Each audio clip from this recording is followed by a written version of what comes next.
reset, rejuvenate. Go to our link right now to restart your life. TheRewindSports60.com. What are you waiting for? Hope to see you soon. The Rewind Sports 60.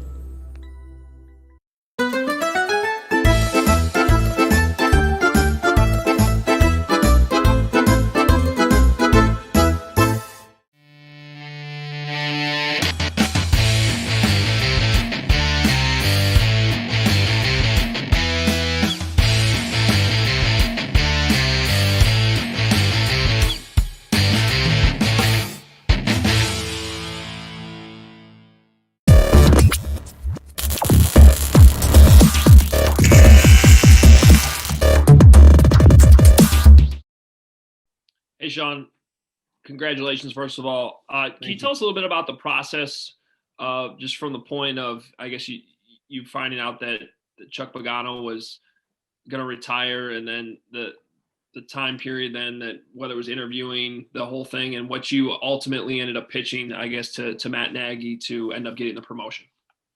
Yeah, well, it was it all kind of happened quickly in terms of Coach Chuck had decided to retire, and it's probably the week of our end of season evals and things like that, and he had made that known to Coach, and then we all found out. He sent us a text, and then soon after that, it was where Coach Nagy was going to go with the search, and he had talked to all the assistant coaches individually, and then kind of got a feel for all of us, and then scheduled some interviews with us virtually, and did the process out that way. So it was happened fast. It was efficient, I thought, and thorough from Coach's perspective, and I felt the same as well through my interview process with it, and obviously blessed to have the opportunity. Colleen Kane. Hey, Sean, obviously you've been with the Bears for a while now. I'm just curious, how do you feel like you've grown under each coach and coordinator, and kind of specifically, how did working under Vic Fangio shape you? Yeah, you're right. This is my 9th year now with the Bears, 3 head coaches, 3 coordinators. And part of that growth process is really just learning in every role that I've been assigned to. And the good thing about the roles I've been assigned to is all those coaches and coordinators have given me different spots and different areas of responsibility. So I was able to really get a good picture of the defense and how to build a defense and the expectations and things like that. And that starts all the way from Mel Tucker, it was the first coordinator I was here. And then with Vic for a big bulk of my time in the NFL was with Vic, and then Coach Chuck. And with Vic specifically, I mean, he's to his credit, and you guys know this, he's one of the smartest football minds I've been around. And for me to be in a role where I can assist him and really learn from him directly was really fortunate. When you're a young coach and you've done some things, like I was a special teams coordinator all in college. I've coached on offense. I've coached on defense. And when you're a position coach, your primary job is to coach your position and learn your position and be great at it. And then when you get a chance to take a step back, for example, for me, to be a quality control in the NFL was a great opportunity, but to take a step back and learn it and learn the whole defense from the guy that's installing it, responsible for it, whether it was Mel, Vic, or Chuck, you have a different view on the hows and whys of things. And I really tried to take advantage of that in those roles. And so from Vic, he was great to serve as a mentor, and he was very patient with my questions and taught me a lot about how and why the things he was wanting to do would happen and take place. And I was really lucky to have that. Dan Wiederer.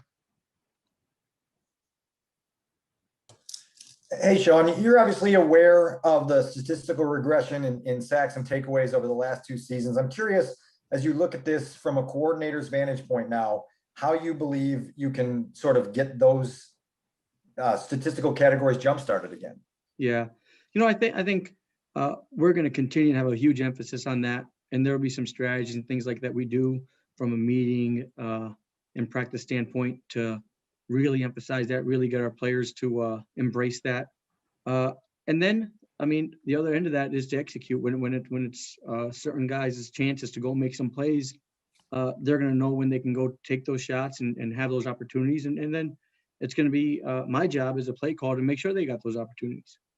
And I think we're going to be able to try to do that and really optimize all of our players' abilities. We got a lot of talent on this defense.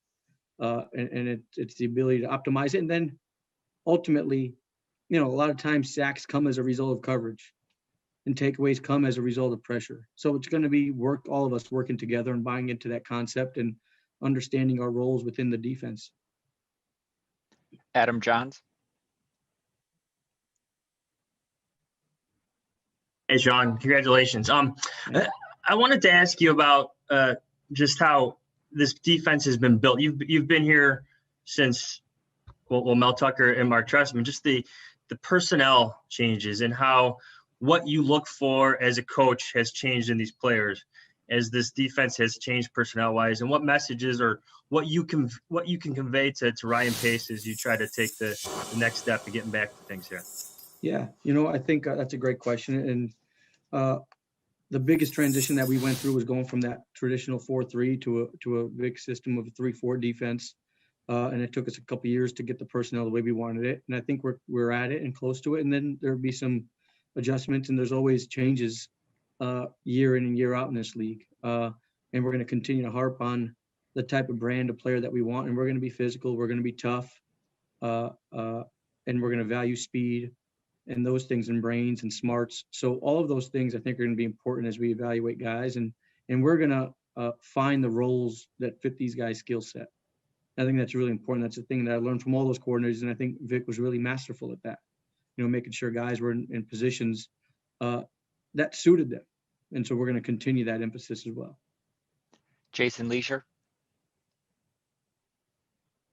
Sean, what do you think of the overall work ahead for you after a defensive season that I don't think anyone there was satisfied with? You have some personnel movement that you're going to have to deal with. Do you look at this as a big overhaul coming for the Bears defense? I don't think so. And obviously we're not going to get into the nitty gritty of the personnel details and everything like that, but I don't think so. I mean, I think we got a lot of tools in place here. We got a lot of guys that want to be here, a lot of guys that want to play defense here. And I think this is an attractive destination for anybody that wants to come play defense here, as long as the mindset's right in terms of being selfless and being physical and tough and disciplined and smart. You guys know better than anybody, Chicago's a great place to play defense. Brad Biggs. Hey, Sean, congrats on the promotion. I'm curious, what key philosophies that you learned under Vic do you want to emphasize this year? Yeah, I think that's a great question. And obviously you guys have asked it. Vic has been my biggest mentor in the NFL. But that doesn't mean there haven't been other mentors in the NFL as well, from the Mels and the Chucks and as coordinators, and then even position coaches.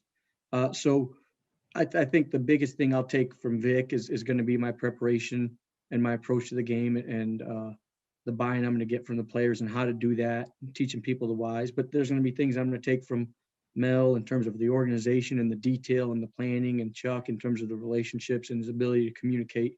So all those things, this is going to be a big, for me, my career has been really defined by learning from a lot of different people and then applying it to my own philosophies and beliefs. And I think that's one of the reasons why Coach had promoted me. I think he saw that, and we're going to have a clear, distinct vision, and we're going to have an identity that obviously our players are going to know and embrace. But I think, hope everybody in Chicago is able to identify and embrace it without it being told. I think they're going to be able to relate to that identity. Hub Arkush. Hey, Sean, congratulations, man. Thanks. The Mike Pettin hire, it feels like a new position on your staff. Obviously a veteran guy with a ton of experience. How do you envision his role and you guys working together? Yeah, that's a great question. We had, I think Coach Monachino was the senior defensive assistant the last couple of years. And so we've had over the last couple of years, people in those roles. On offense, we've had Brad Childress is a senior offensive assistant in those roles as well. So we've had that role in the in the system here for quite some time. And for us, I think it's going to be a resource. I think Coach Pett's going to be able to help us on defense and help us on offenses from a big picture perspective. He's going to be able to bring in ideas, as our other coaches are going to be able to bring in ideas. This is going to be an open environment. And like I said, everybody's going to know who we are and what our identity is. And then if there's things that we can balance each other off of, then I'm all for that. And I think that's a great thing for me, as a first time defensive play caller, is to have some other perspectives. And I hope you guys feel that with the way the staff has been built. It's been very thoughtful in terms of the guys we brought on the staff. Everybody's had either coordinating or playing experience. Obviously, as you guys have articulated well, the two of my deficiencies: haven't played in the NFL or coordinated in the NFL. So we've been pretty intent on how we want to develop the staff and the mindset that we have from all of our staff members, and then the traits that I bring. I think I want balance to that. I think I bring a different set of traits from everybody as well, which will be positive. Kevin Fishbane. Hey, Sean, going off that, Mike Adams, what did you kind of like about him in the process, and what do you think he can bring to the secondary? Yeah. Well, first of all, I mean, the wealth of experience as a former player, as a player who's able to be resilient and endure through this league and survive and play at a high level. I think that firsthand experience is valuable. And that complements me, right? I mean, I was in that room and I was coaching it, and I did it from a different perspective. And so now he's going to be able to add his own perspective. And then I think he's going to be a great way to complement Deshae, as Deshae's the secondary coach in that room. And so we'll be able to develop Mike and kind of his biggest transition is going to be learning how to coach. But to his credit, he's been a coach on the field for most of his career. So the transition won't be too difficult for him. I mean, he might need to learn how to use Visio, but that's okay. We can teach him that. Mark Potash. Hey, Sean. Have you been given any indication or confirmation that Eddie Goldman will play in 2021? And second, another question, when you look at this defense, what specifically do you feel is deficient? What is the main deficiency you need to improve to improve the defense? Yeah. So in regards to Eddie, I have not been given any confirmation, and quite honestly, I don't know when that process, or if I get that confirmation, how that works. I think our expectation and his, I think, is that he will want to play, because I know he misses it, and he wants to be back. But in terms of the deficiencies on the defense, like this to me now, and I want to make this clear too, is, and I'm not a big car guy, right? So my analogies may not be great, but this is like a tune-up. We're going to refine some things, and we're going to make sure our players are playing to their strengths on a consistent basis, and they're going to buy into the system and the whys and the hows of why we're doing certain things. But we've got a good defense. We've got really good players here, and we've got a really good defense. And I'm with you all in terms of the stats. Somebody asked earlier, there was some regression, and we're going to overcome that, but we're going to do it in a positive way, and we're going to do it where the players are going to be able to shine through that defense. So, I think we'll build some depth, and we'll continue with our tough physical mindset of play and do that over a 16 to 20 week season. Thank you. Pat Finley. Hey, Sean, how are you? Good. How are you? I'm good. I'm curious with your assistants. You said it. You've been in the same building for 9 years. How do you go about finding assistant coaches from around football? I know some of the guys had obvious connections to you, but others didn't. Who do you lean on when making those decisions? And also, what did you think of some of the defensive assistants that you guys did have going to places whose head coaches had longer contracts, that sort of thing? Yeah, well, let me answer the last question first. Obviously, that's up to each individual coach on what they want to do with their career and move forward. There's obviously no bitterness or hard feelings. I mean, those were all really good coaches, and they had opportunities, and they thought those were best. And Coach Nagy afford them those opportunities, which I think is a great thing for a coach to do, because you don't see that oftentimes in this league, where sometimes people get blocked and all those kind of things. But in terms of how and where we create a list of coaches from, that's a career-long project, and it's an ongoing project. And like I said, I've been in a lot of roles where I've been able to learn from some really high-level leaders, in my opinion. And sometimes when you're not the position coach, or when you are the position coach, it's a little bit harder to be aware of that. And so I hadn't been, like at Temple University when I started as a young GA and even as a volunteer, I was able to learn from Al Golden and see a lot of the back ends of the group and how he did things and why he did things. And he was great enough to share that with me. And so I've had a list for a long time on people that either I've worked with, had seen work, have clinicked with, have, so many interactions happen in the coaching world where you build your reputation and all that. So I've had that list running for a long time. It's probably 4 or 5 deep at each position, as in my opinion, should be. And then when you get a chance to interview, you get enrolled like we did, we vet them and we interview them and you ask the questions, and then you get a feel for where the personality is going to fit with our current team. And that's what we did. And I think we did a thorough job with that. Larry Mayer. Hey, Sean, let me follow everyone and say congratulations Thanks. On the promotion. Wanted to ask you, you've mentioned a few times about the identity on defense and the importance of establishing that and having everyone know what it is. How would you describe the ideal identity that you foresee for the Bears? Yeah, well, I think the first thing that's important to know is, well, one, we're not going to give you everything here in this session, but it's going to be something that's palpable. Whether you're watching the tape, whether you're watching it at home, or whether you're in the stadium. And things that you can feel are physicalness, you can feel toughness, you can feel discipline, you can feel a sense of swarming to the ball and finishing. Those are things that we're going to be able to hang our hats on from a coaching perspective, from a player perspective, and that's where it's going to start. And then when we get into scheme and things like that, we're going to have our identity. And then again, like I said, we're not going to talk about those things here, but you guys are astute enough to be able to identify that quickly. And I'm okay with that. I'm okay with that because it's okay if you guys know, it's okay if other people know, but we're going to know what we're going to be and what we're going to do. And we're going to do it at a high level. Mark Grody. Hey, Sean, congrats. As per Mike Pettin, is he considered like one of your assistants, or is he an overseer for the entire defense? What specifically is Mike Pettin's role with the defense? So his title is senior defensive assistant. And so he, in terms of, it sounds like you're trying to ask for an organizational hierarchical chart. Yeah, like are you his boss? Yeah. That's what I'm trying to figure out. No, yeah. So I'm the defensive coordinator.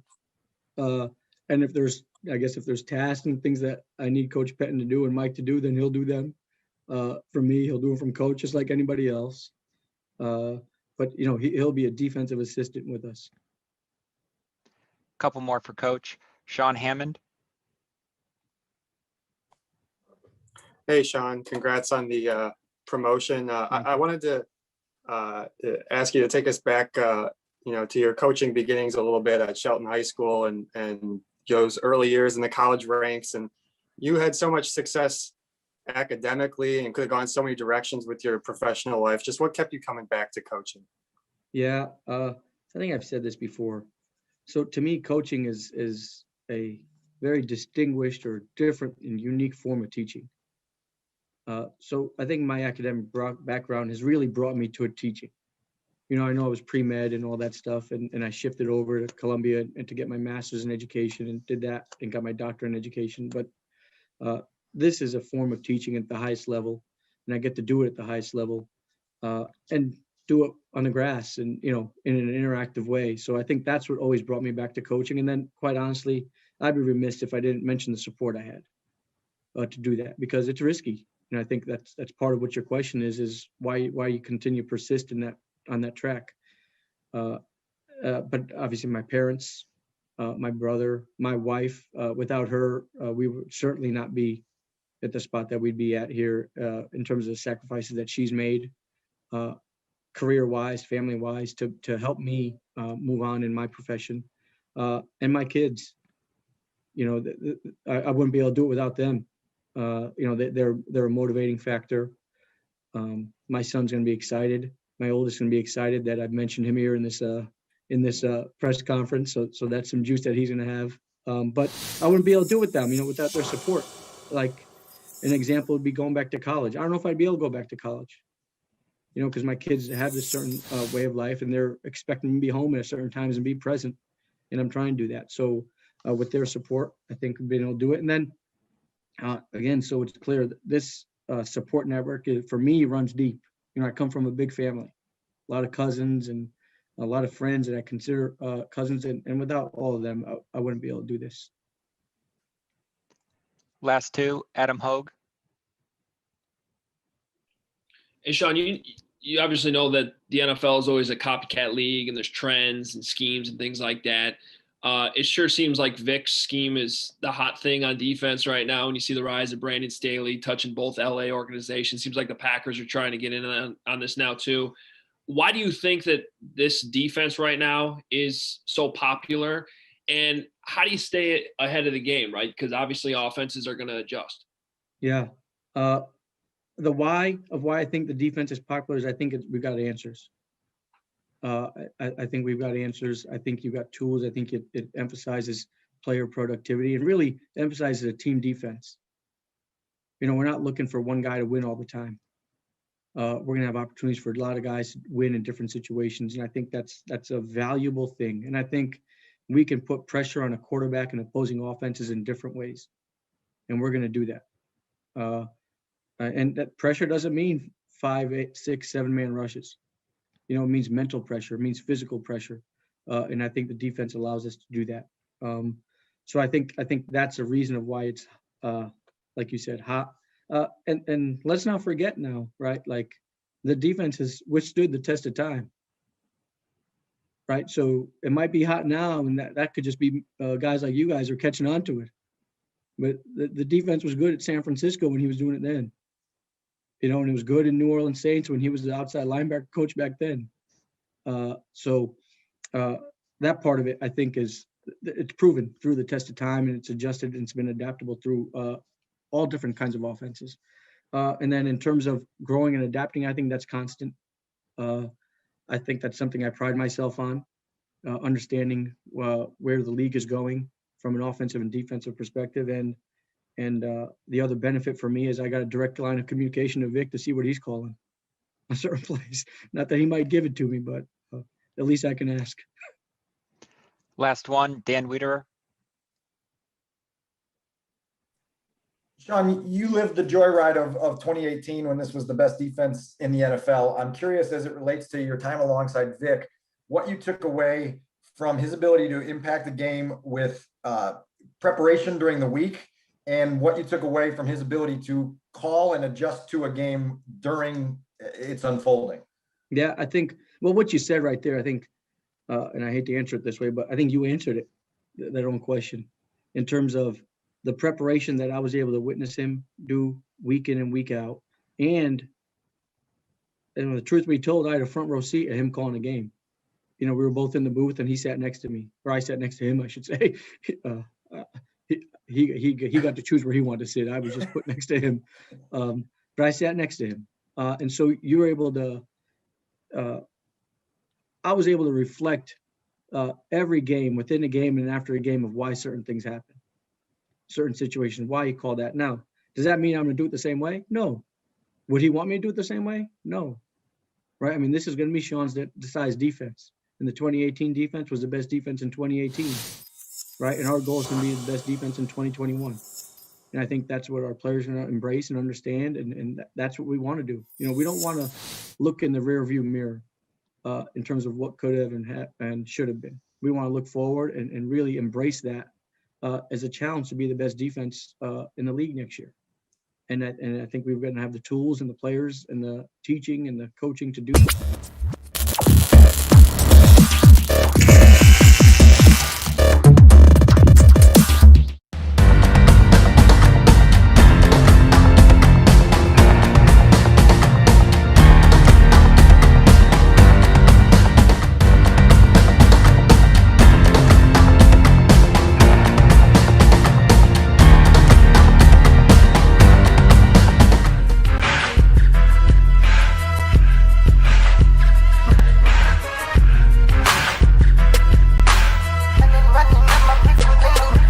It's the freshest radio show in town. Feeling marvelous, I've been with Jerry Rouse. It's the freshest radio show in town. Feeling marvelous, I've been with Jerry Rouse. WCPT. WCPT. This the coldest boys show. You were getting the hour from 6 p.m. to 7. Chillin' with Lauren Cox and the man Marvelous. Shout out to Mr. Rouse and the Italian style. You what sports is the only politic. WCPT. WCPT. It's the freshest radio show in town. Feeling marvelous, I've been with Jerry Rouse. It's the freshest radio show in town. Feeling marvelous, I've been with Jerry Rouse. There you go, ladies and gentlemen. There you go. He said. He said, what happened, Devin? Devin Tingle, our producer? What happened there? There you go. Now you're cooking with gas. No. There you go. I got it, Devin. Don't worry about it. There you go. There you go. Ladies and gentlemen, we're experiencing some technical difficulties here at WCPT 820 AM in the beautiful, beautiful city of Chicago. And our great... Right, because it's 50 below zero. Yeah, it is 50 degrees below zero. In the great neighborhood of Jefferson Park. Ladies and gentlemen, this is another edition of the Rewind Sports 60. Let's get right to it. You love him. He's not over at Wrigley Field freezing his tuchus off in the bleachers there. No, he's not over there at guaranteed rate with the Chicago White Sox, your next World Series champions. He's not over there, of course not. He's not at Soldier Field digging out the... Remember they used to have the benches down in the ground? Sure. He's not over there digging out the trenches over there. Of course not, ladies and gentlemen. He's not at the United Center trying to outshoot Kobe White and Zach LaVine with three-point record-shooting performance. No, he's not doing that as well. He's not over there with Patrick Kane and the boys trying to maintain a productive start to this 2021 season, ladies and gentlemen. He's in the studios of WCPT. He's the one. He's the only. You love him. He's known as the Marvelous One. He's Dan Marvel. What's up, Marvel? How are you? Hey, how you doing? Good, buddy. Yeah, it's very, very cold out today. You know, it's interesting. We hear this opening song from Q. The Grammys are in 4 weeks on March 14th. I didn't see him listed for any awards. Has he been nominated? Really? Really? Well, there may be some controversy. Of course, he's Q, this 17th letter. Right. And, you know what QAnon and all that stuff. So maybe there's a little bit of controversy going there. Quentin Demps, of course. That could be. A part of the program. He, along with the beautiful, lovely, talented, and outstanding Lauren Cox, are on... hiatus. Hiatus? I was going to say that, but typically I say they're on assignment. They're on assignment. And you know what? 2 weeks from tomorrow is March 1st, and that's usually my most favorite month of the year. There is going to be an NCAA tournament, all in Indianapolis. Yeah. There will be no high school tournament.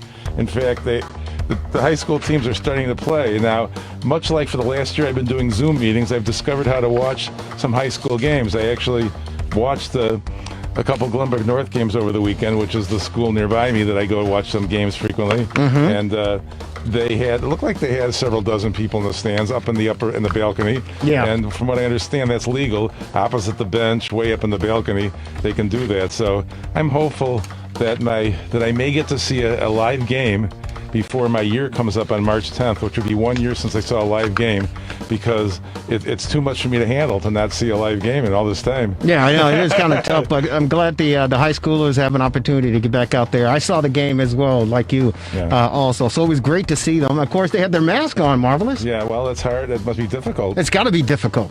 I'm sitting here doing the show, the fastest hour in sports conversation, nonetheless, and wearing a mask, and I understand why we have to do it, but it's difficult. So I can't even imagine running around the court wearing a mask. Yeah, well, they're going to go for 6 weeks, and then after that, they're going to do 6 weeks of football, hopefully.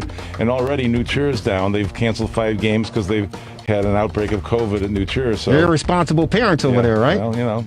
I tell you, the school appears to be still open. We can ask Q about that since he works there. But I know that that they canceled 4 or 5 games already, and Highland Park also, and several other schools. So a lot of these schools won't make it through the 6 weeks, but I'm glad they tried. Well, you know, it's a shame on New Trier and the parents because, they came down with the case of COVID. But it's irresponsible as far as the parents are concerned because my understanding is that a lot of these students... Super Bowl party. Yeah, I mean, they're getting together, gathering, and of course, they're obviously not wearing masks and, practicing social distancing. And, but they want to point the finger at the administration and the district and say, hey, what are you guys doing? Where you're not even being responsible parents to take care of your kids. It's ridiculous. Yeah, I mean, sometimes they probably don't even know what's going on, honestly, but still bad on them. But as soon as something goes wrong, they want to point the finger at someone else instead of themselves. Exactly. It's much like the parties that aren't supervised by parents. They don't know what's going on a lot of times. Yeah, I mean, there was a story that happened a few years back. I can't remember if it was in Winnetka or Wilmette or whatever the case may be, where the lady was having a graduation party for her son from high school, and she called the cops. The family ordered kegs and everything. They called the neighboring cops and the local cops and say, hey, we're going to be having a party for our kid. Mm-hmm. We're going to be drinking, so we just want to let you know there are going to be a lot of cars in the street.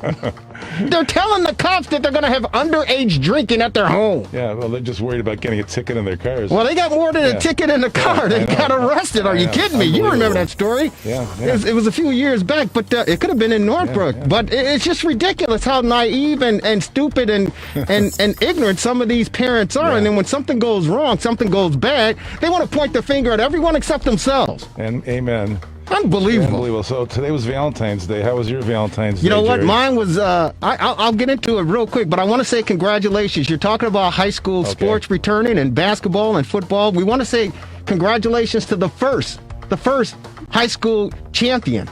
Oh, really? In the state of Illinois. Bass fishing? You're close, man. Were you on the show when we had the bass fisher kids on from Buffalo Grove? All I know is that the championship is where my son lives. It used to be in Carlisle, in Lake Carlisle. Would you know who the champions are for 2021? Go for it. Whitney Young High School. Okay. And, of course, the sport. Some may argue if it's a sport or not. Cheerleading? Chess. Oh, chess. Okay. They are the first winners in IHSA 2021 during the pandemic era to win a championship, a state championship. Whitney Young, their chess team. Congratulations to them, 2021 that makes up for the basketball championship they would have won. Yeah. Well, we got a great show on tap. It's the fastest hour in sports conversation. Ladies and gentlemen, yours truly, Jerry Riles, along with the marvelous one, Dan Marvey. If you want to be a part of our program, our number here is 773-763-9278, 773-763 WCPT. We're going to talk some Cub baseball. Hopefully we'll get an opportunity to talk some White Sox baseball. Anything else in the world of sports you want to talk about, we're right here for you. We're going to be joined with Gordon Whitmire of NBC Sports Chicago coming up shortly to talk about the signing of a familiar face. Right. Jake Arrieta is back on the north side with the Chicago Cubs, signing a one-year deal. Was it $6 million? Yeah, might as well bring him back. All they have left is Hendricks on the starting pitcher. Yeah, along with Davies. But before we get into that, you asked me about Valentine's, and happy Valentine's Day to all of you out there. Happy Valentine's Day to all of you out there. Hopefully you were able to, spread some cheer, spread some joy, and spread some other things. Hey, take it easy. It's a family show. But hopefully you had an opportunity to enjoy the day despite the cold weather, despite the plummeting digits. It's ridiculous out there, but we want to say happy Valentine's to all of our listeners out there, all of you who support the Rewind Sports 60, and hope you're closing out the day, closing out the weekend on a very, very strong and powerful note. You can certainly, this is what they call cuddling weather.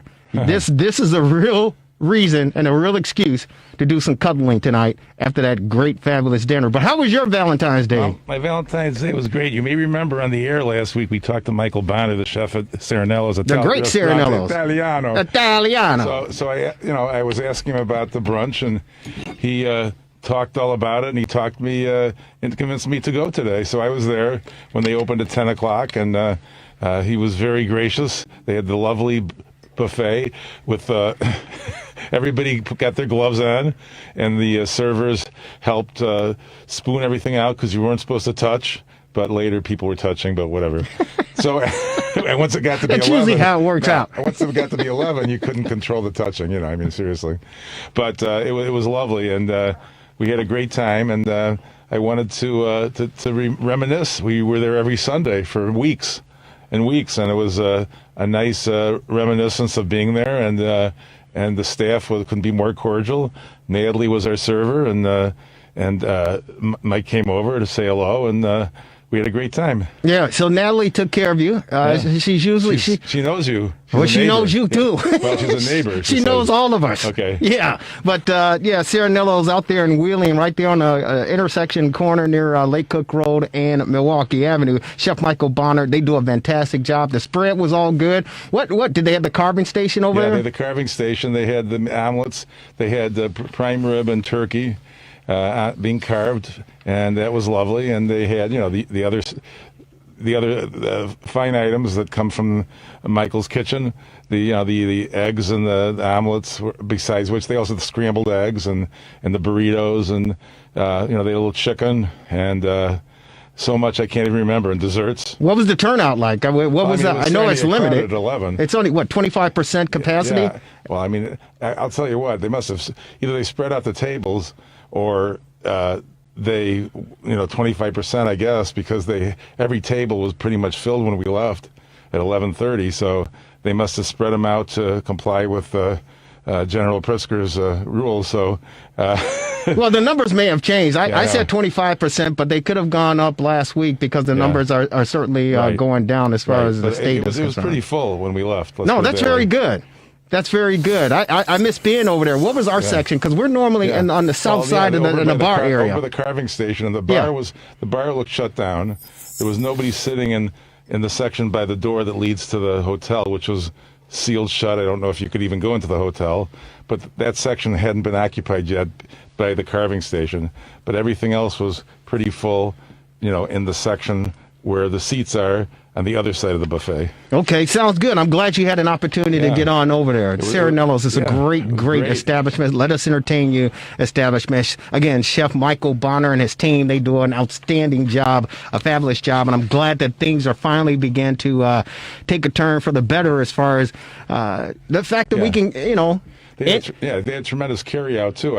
I got there so early, I was parked in front, and I could hardly back out because they had lines for carry out, if you remember the layout. Yes, of course I remember the layout. Are you kidding me? I haven't been in the line over there because I just usually walk in. If you get a parking space right in front, which I've never done before because I got there right at 10, so I got one. Yeah. And then when I was ready to leave, everybody was asking me if I was leaving, of course. Yeah. And they were lined up for carry out, so they did a pretty good carry out business too. So that's good. I hope everyone had an opportunity to get on over there, and it sounds like a lot of people turned out for the brunch. So that's fantastic, and of course they had a fantastic Valentine's Day meal for people as well. I guess you can go over there and dine in, or of course you can order out to take home if you don't want to deal with the brutal cold. But Sarah Nello's, Chef Michael Bonner, if you didn't get an opportunity to get over there this weekend at all, you can get there Monday through Friday. You certainly can get over there and get whatever you need, whether it's lunch, whether it's dinner, whether it's brunch, or whatever the case may be. And they have the new pizza joint as well. So the only thing I don't like about the pizza deal, and it's kind of minor. Well, I'm not going to say that because it might. I don't want to screw up what Chef's got going on over there. But the pizza is fantastic in its own right. So people, get on over there. Sarah Nello's in Wheeling, right there on the corner of Lake Cook Road and Milwaukee Avenue. And I know that this guy on our TR60 hotline, he certainly could enjoy a nice pizza or two, no question about it. And I'm sure he'd love to have some pizza over at Wrigley Field, the friendly confines, if we, hopefully get back to some sort of normalcy. Ladies and gentlemen, he's on our TR60 hotline. He's a friend of the program. We love this guy. Happy New Year, Gordon Wittenmeyer. How are you? NBC Sports Chicago Cub Insider. How are you, buddy? I'm doing so well. I actually had pizza today. No, was it from Sarah Nello's? It was not. Okay. I got to do that. Okay. No, that's good. Okay. So wait a minute. Did you have pizza for Valentine's Day? Was that your meal? It was my lunch. Yeah. Okay. It was, Okay. leftover pizza. No, hey, that's the best, man. That is the best. And, I think it's a guy thing, Marvelous and Gordon. I think it's a guy thing as far as eating day-old pizza, especially if it's cold or if it's been sitting on the floor. Oh, man. It's the best. You can't go wrong. But women don't understand that for some reason. They don't. I don't get it. Well, it's more pizza for me. Yeah, but I don't understand. It's like, this is the best. And my wife, just look at me. My daughters, they look at me like I'm losing my mind. I'm like, I'm crazy. I'm like, oh, are you kidding me? And here's the good thing. When you get the end of the pizza, the crust part of it, and you can wash it down with a nice ice cold Pabst Blue Ribbon, it's the best. Are you kidding me? Oh my God. Especially in the summertime. Oh man. Oh my goodness, man. Oh man. Gordon, hey, listen, the reason we appreciate you taking some time out on this Valentine's Day day and of course weekend, but the reason we're reaching out to you is, of course, we're just a couple of weeks away from spring training. The Cubs ready to get assignment, and of course the White Sox, but the big news as far as this week is concerned, there's a familiar face returning to the friendly confines, and that, of course, Cy Young winner, World Series champion, Jake Arrieta has signed a one-year deal to pitch, to return to the North Side, my good friend. Catch us up to speed. Yeah, it was. We knew that they were talking to him among some other pitchers that they trying to add some depth here right at the end, and among the guys they were talking to, this was somebody I thought was going to be the best fit. And look, they're playing in a bad division, right? And the Cardinals probably became the favorites when they went out and picked up Nolan Arenado. And the Cubs had already done a bunch of salary slashing. They got rid of Yu Darvish. They non-tendered Kyle Schwarber. They replaced him with Jock Peterson. Really hadn't done much at all with their pitching staff except add depth pieces. And so to go get Jake Arrieta, if he's healthy, and he's on a one-year deal, so it's not like you're not expecting great things for a long time out of him. And he finished the season healthy last year, except for a hamstring. So there's no reason to think he won't come into camp healthy this year. If you get 1 year out of him, 25, 30 starts even, he's not going to be what he was in 2015 when he won a Cy Young Award. But what that does to lengthen out the rotation, I think actually gives these guys a chance in this bad division. And if he finishes strong, you've got Kyle Hendricks, and Zach Davies is certainly capable of putting together a good year. And if you get anything out of anybody else, you might even have a playoff rotation that can steal a series in the postseason. Now, a lot of things have to go right for any of that to happen. Yeah. But it gives them a chance, So yeah. I like it. Go ahead. And I like it. One of the things I like about Arrieta, as much as anything else, is this guy has more confidence, more swagger than almost anybody I've ever covered. And, so whatever he has, he's going to bring it. He's going to bring it with full confidence that he's going to win every time he's out there on the mound. He's still got stuff. He doesn't have the same velocity. If he's healthy, he can certainly move the ball and change speeds. He knows how to pitch. He's a veteran. I think he can be really competitive if he's healthy this year, and at the same time set a tone in that clubhouse with an edge in that clubhouse that we maybe haven't seen quite as much of in the last couple of years. Interesting. We're on with the great Gordon Whitmire, NBC Sports Chicago Cubs insider, on our TRS60 hotline on this Valentine's Day. Real quick, I got to ask you this question. It's something that popped into my mind. Theo Epstein, who's moved on from the Cubs organization, but back during that World Series run, and, there was speculations about Jake and, his performance enhancing, whatever the case may be. But Theo Epstein said, and I almost fell off my chair, he said that Jake Arrieta was the hardest working athlete in sports. He didn't say he was the hardest working, meaning his off season conditioning and training, his season preparation. He said that this guy was the hardest athlete, worked the hardest in sports, not baseball, but in sports. You had an opportunity to be around this guy, this team, this organization. Did you see that as being the case regarding Jake Arrieta and his work ethic? Absolutely. Now, I can't speak for other sports. I can't, I can speak for what I've seen in baseball. for a number of years. I don't dispute that. I don't have any information that would dispute that. Everything I saw from this guy, I mean, he had his own, they fashioned his own Pilates room, even before the clubhouse renovations were complete. And he had his machines in there that he worked at every day. You know, all you got to know about how fit he kept himself was it the 2016, 2017 ESPN body issue. Like, he was the regional cover guy. Right. You know, if you talk to him, when people asked him, the few times it ever came up in actual conversation when somebody asked him about performance enhancing things. I mean, you know, we're talking about more than a decade after testing got its teeth in baseball, such as it is. You know, he said, you know, he obviously scoffed at it, but his response is, I eat vegetables. And you know, he's famous for the kale diet and the kale shakes, and in his Pilates routine, in addition to all the other weight work that he does and aerobic work that he does. So I don't have any reason to think that Theo's wrong. I mean, he's obviously taking it to another level.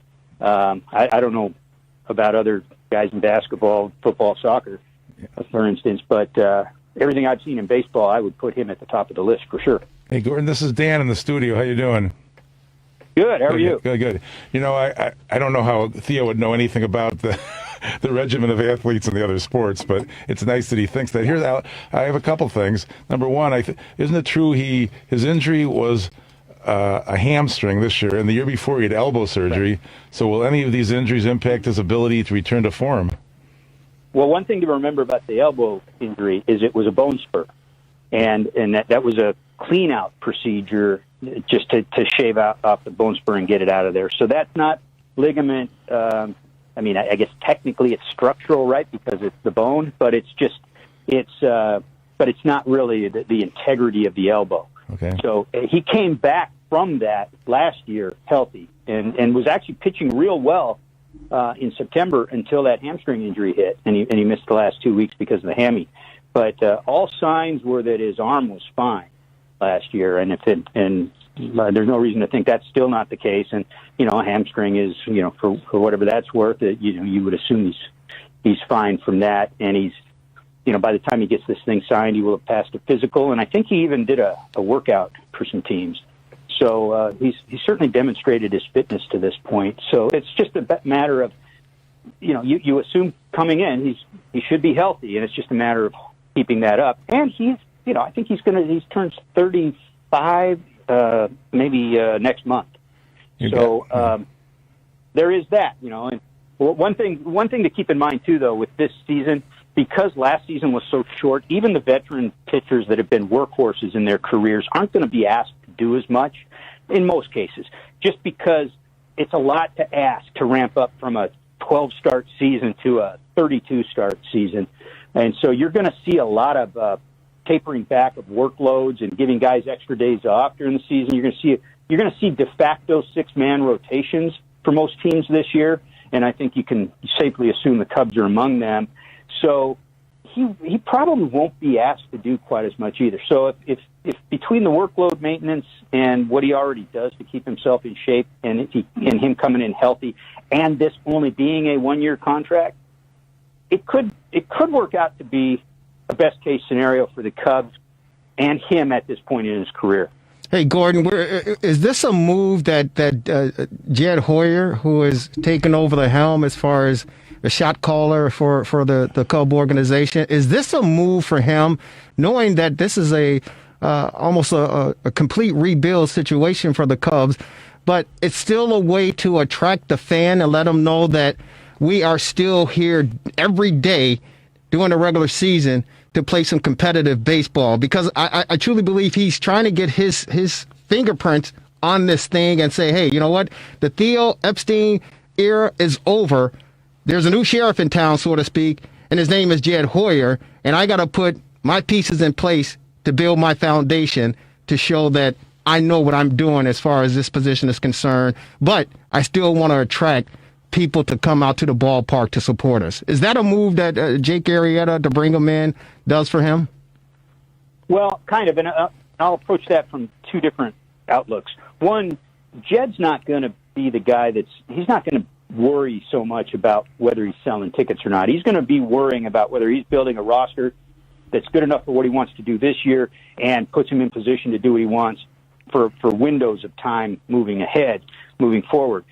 So from his standpoint in that regard, Arrieta's another one-year contract out of a lot of one-year contracts. Remember, when he traded Darvish, he moved 3 years worth of salary commitments on the back end of that contract. Mm-hmm.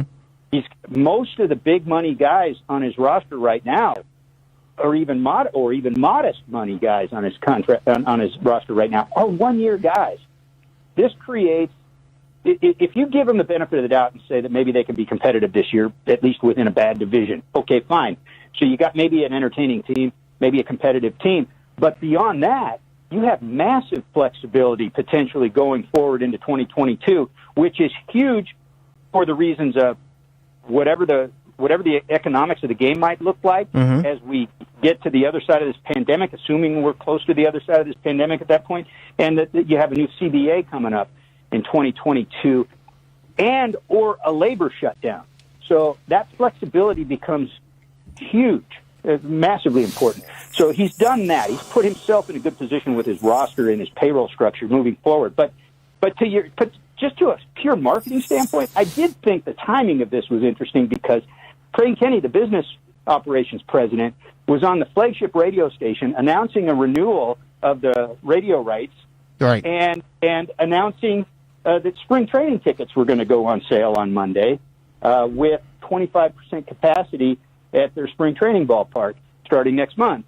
And then, a couple hours later, news of the Arrieta agreement come out, and all of a sudden that fires up a certain base of the Cubs Nation. So I do think there's some interesting timing to it beyond any of Jed's motivations. No, I mean they're smart and it's business, and Cub fans love their team.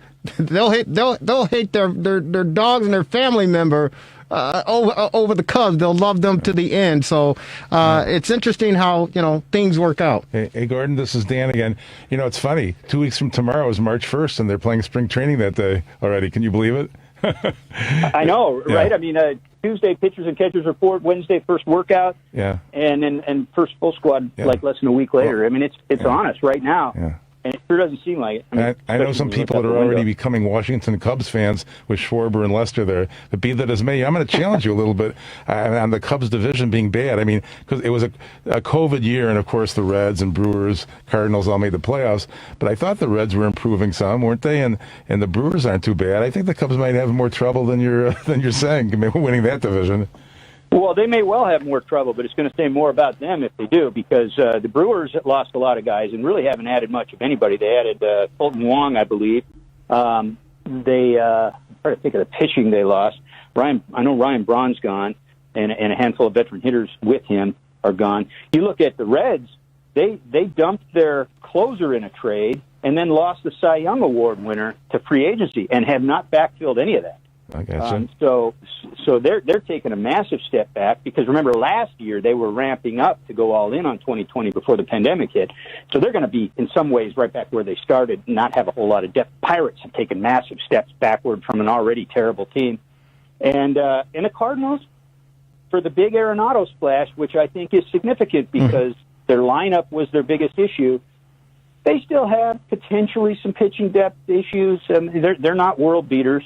So I still think when you look at what other teams around baseball have done and what good teams already exist in other divisions, it's clearly, I think, on paper, and we got to wait and see how it plays out, but on paper, it seems clearly the worst division in baseball. Yeah. I mean, top to bottom. I mean, there's not a team, there's not one team in that division that plays out on paper like a legitimate threat to win the World Series, or I would argue even the NL pennant. Gordon, there's so much that I'd love to pick your brain on because there's so much information out there regarding Major League Baseball, but it is the fastest hour in sports conversation. We're on with Gordon Whitmire, NBC Sports Chicago Cub Insider, joining us for a few minutes on the Rewind Sports 60 WCPT 820 AM. What's going on with Chris Bryant? There's been news. He had a report, I think, on a podcast a couple weeks ago that kind of took off and blew up, where he made mention in jest, I believe, that he said he's not having as much fun playing the game of baseball compared to when he first, entered into the league. And we know what he was accomplished and what he was able to do. And it just kind of like blew up. And then the latest I heard is that the Mets had some interest in him. What's the latest with Chris Bryant? Well, first of all, I don't think what he said was in jest. I do think it was overblown, though, because I think he was talking in a very specific way. How some of the adversity that he's gone through on the field, some of the nagging injuries he's played through, and some of the injuries that have kept him sidelined. It hasn't been as fun. And then there's been some, I guess, blowback on his performance among the fans and even some in the media, sort of questioning whether he's the same player he was. And I know that there was the 2018-19 offseason really bothered him. That was when he came off that shoulder injury that kept him out for about 2 months.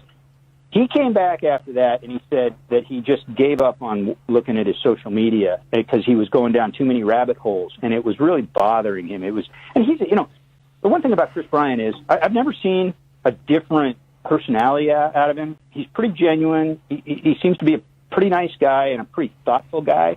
And I do think that he tries to answer a question if you ask him, and I do think he tries to be honest about it. And I think that for the first time in his career, right, he was struggling and had some issues, and he was getting some this negative feedback from some people out there on social media, and it bothered him a lot. And he had a bounce back season in 2019, and then he had all kinds of issues in 2020. And meanwhile, that's about when all the trade rumors began, and then people piled on because of that. Oh, yeah, you and Boris, and you don't want to sign in Chicago. You don't love the fans like you say you do, and you turn down money, blah, blah, blah. And there's grains of truth to that, and there's stuff that's been hyped and overblown, and the people have gotten flat wrong, too, along the way. And I think he just feels like when he says, I'm not having as much fun, I think that's where sort of the business and the public aspect of it all comes in. So I think that's what he meant, and he's since kind of clarified that a little bit, and I think, and I've talked to some people that are close to him who kind of back that thought up. As far as the trade rumors go, they're real. I think if the Cubs were to get something of value for him in an offer, they would take it. I think the Mets are the best fit out there because the Mets are willing to spend, and there have been a couple of their targets, most notably Trevor Bauer, who got about $40 million a year from the Dodgers on a short-term deal that they fell short on. And supposedly, I think they had more years on the table, so they were willing to pay quite a bit of money for a pitcher that they wound up not getting. They've got money in their wallets that they're willing to use on players still, and they have a general need area that Bryant could really make them a lot better in, and so there's a fit there. And with a team that's willing to spend, they might also be willing to give up a little more in trade value to get him. And that's, from the Cubs standpoint, that's what it'll take. Somebody that'll either take all the money and give him some value, or most of that money and give him really good value in return, and that'll make it happen. I still think, at the end of the day, it's a long shot, especially as we get to this point, that happens. But I wouldn't be surprised if the right phone call with the right player involved in an offer happens all of a sudden and something gets done either. And looking to the season, though, do they have some other issues like finding some outfielders and a second baseman, or what are your thoughts on that? I think they're okay that way. Now they got Jock Peterson, and they say they're going to allow him a chance to play every day. We'll see how that goes. They've got Phillip Ervin from the right side who can platoon a little bit, play against a tough lefty. If they're going to give Peterson a day off, they've got that. They've got a couple of infielders who can play some outfielder, and as long as they keep Chris Bryant, he can play as much as they need out there. So their outfield's okay, and I think between, in particular, Nico Horner, but also Elmar Vargas and David Bodie, I think they've got second base covered. Second base isn't a position I ordinarily worry about anyway. If you've got depth in other areas, you can. There's a lot of ways you can cover second base, kind of like you can cover left field. So I think they're okay that way. And the fact that really from their regular lineup, they've only lost Schwarber, and then they've added Peterson. Basically, look, whatever you may have thought about that lineup last year and the year before, and all the criticism that even the front office applied to that lineup and how it needed to change and get better, all that's still in play. But a lot of those guys are all-stars. A lot of them now are in the final years of their contracts, and guys tend to perform pretty well a lot of times in those walk years. So it's still a pretty good lineup. And you know what? You could stack it up against the Cardinals, who probably have the other decent lineup in the division. And, position to position to position, the way it stands right now, you probably favor the Cubs. Yeah. I also lost Almora, so the center fielder they lost too. Yeah, but he wasn't even on their roster by the end of the year. He was basically out of the picture by the time the season ended last year. So it's too bad that he's a really good glove out there. He didn't really provide much at the plate the last few years. I don't know how big a loss that's going to be. Defensively maybe, but I wouldn't be overly concerned about that. No, you're not overly concerned about that, but personally, he was one of my favorite players. He's like my favorite player because I loved his defensive efforts out there in center field and what he was able to do. But do you think his subpar performance or mediocre performance at the plate had something to do with the lack or the fact that there's no consistency? There was too much inconsistency because most players, and I never understood this with Joe Madden as far as musical chairs on the diamond. When you get to that level, players want to know where they're going to be playing every single day because it's their home. And when you are guessing every day if you're going to be in the lineup, where you're going to be playing in the lineup, all of this stuff, do you think that affected Albert Almora Jr., his focus and concentration, because he just wasn't a consistent day-to-day ball player? It might have, and look, I like Albert too. I mean, I personally like him. When he was a young player, right after he got drafted, I went down to Miami. I went to his home, spoke with his parents, and just great people. I love the Almoras, and I love him. But honestly, we saw what happened in Houston a couple of years ago, and he was really impacted when that little girl got hit with the foul ball. Right. Not his fault at all. Obviously, he was really hurt. So I don't know if I don't know what the word is. I mean, you can't. There's nothing to hold against him. Obviously, it's such a caring, compassionate person that would feel that deeply about something like that. But maybe some things do get to him. And when it comes to getting to a place where you need to force all that out of your head to focus on getting through some struggles on the field, whether that's not playing every day or whatever, other distractions, it's possible. So I'll give you that. But I'll also say this. It's at the end of the day, at that level, and you're a professional, it's on you. He's not unique. The playing time was not a unique situation to him. And by the way, in 2017 or 18, 27, I can't remember which year it was.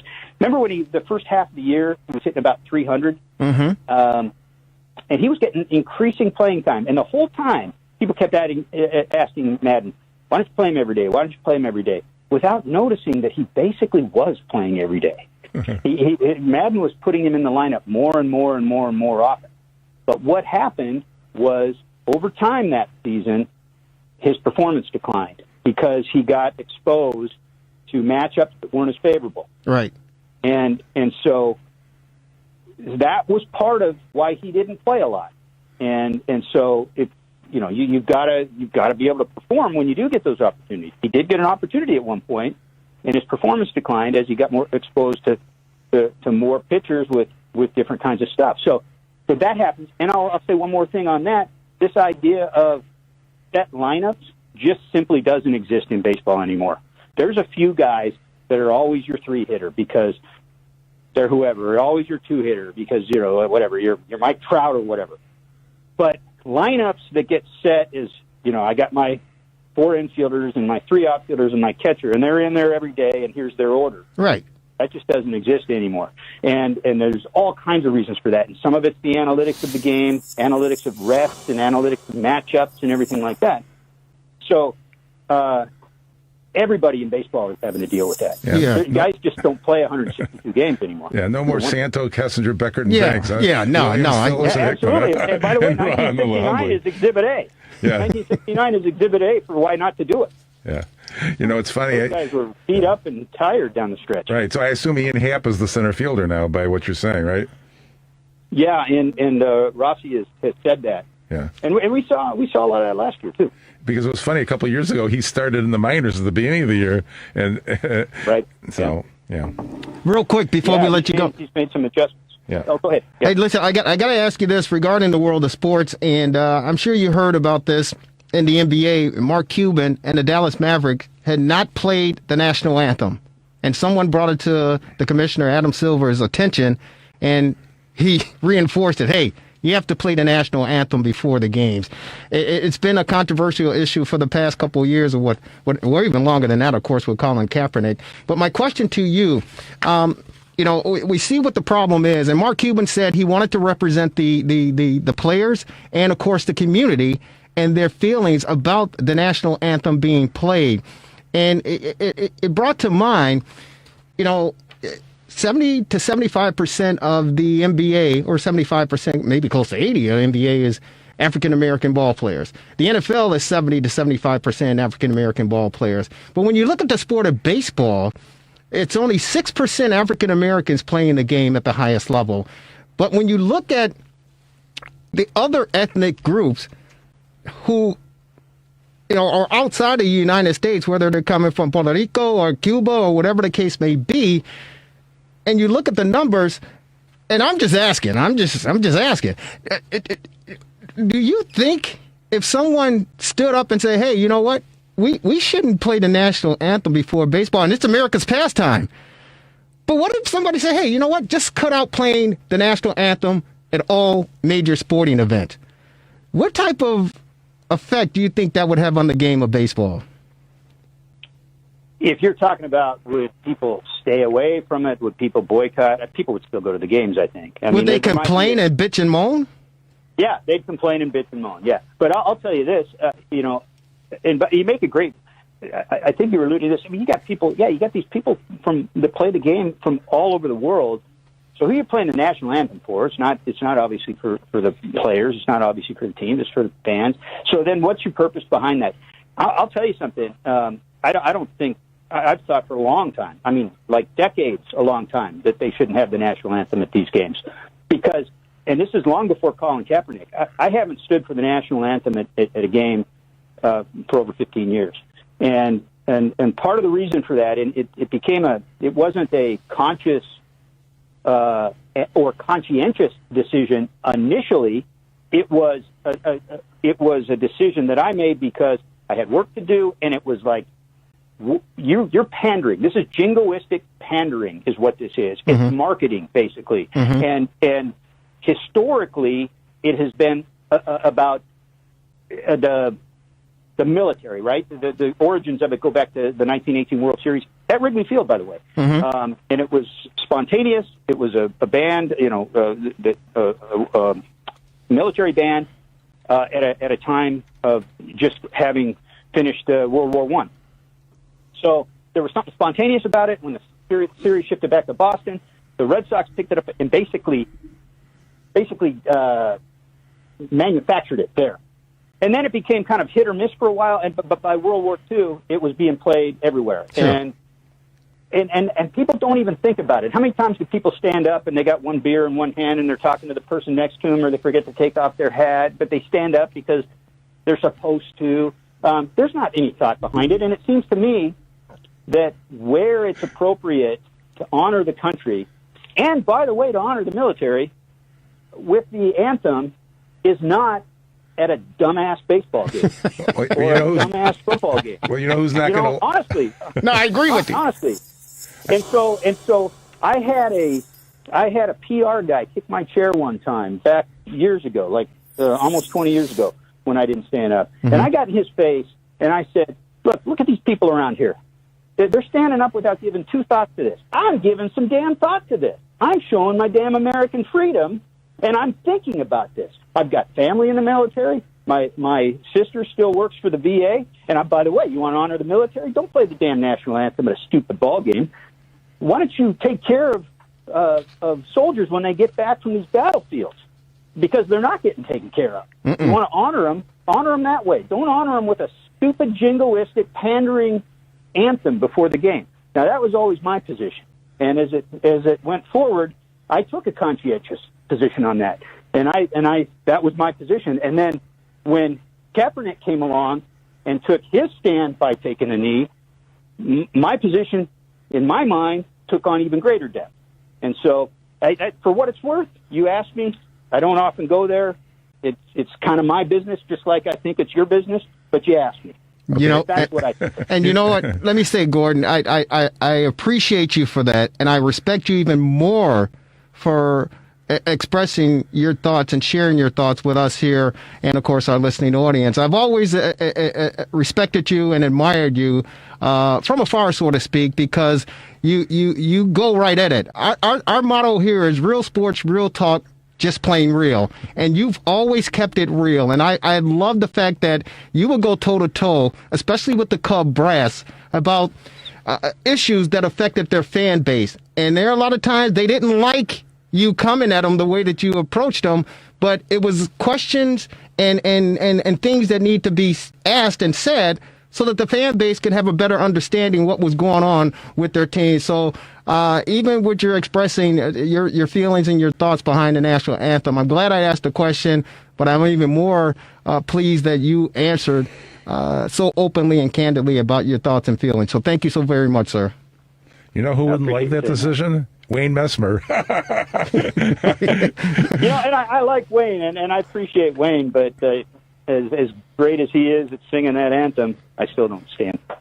Well, hey man, I got one more thing for you, and this is it's non-baseball related, but it has to do with the Chicago Bears and the great Walter Payton. We just recently, a few weeks back, we had the chairman of the Chicago Bears on, George McCaskey, and we asked the question, should the Payton family be offered a 1% ownership of the Chicago Bears? Take a listen real quick. Do we have it here? Do we have it here, Devin? I got the long version here.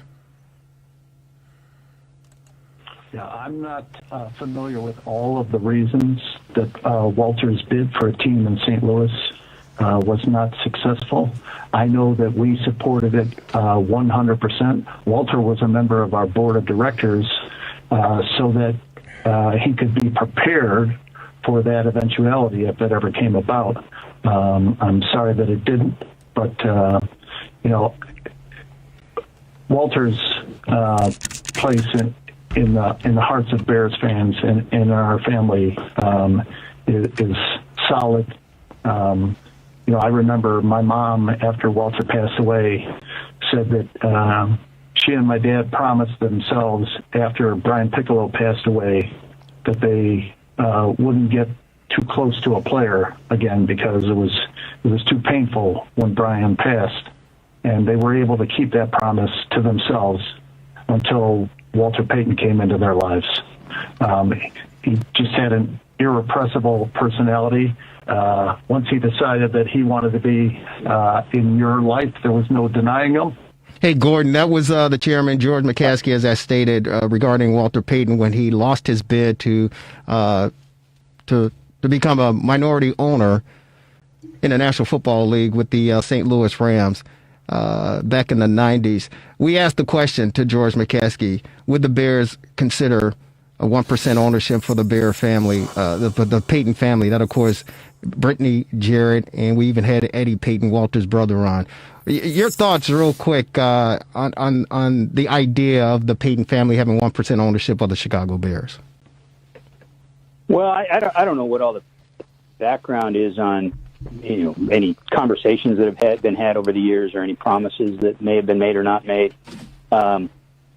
it'd be a wonderful gesture on the part of ownership, no question about it. But I'm not going to sit here and try to give away McCaskey's money. No, of course not. I mean, I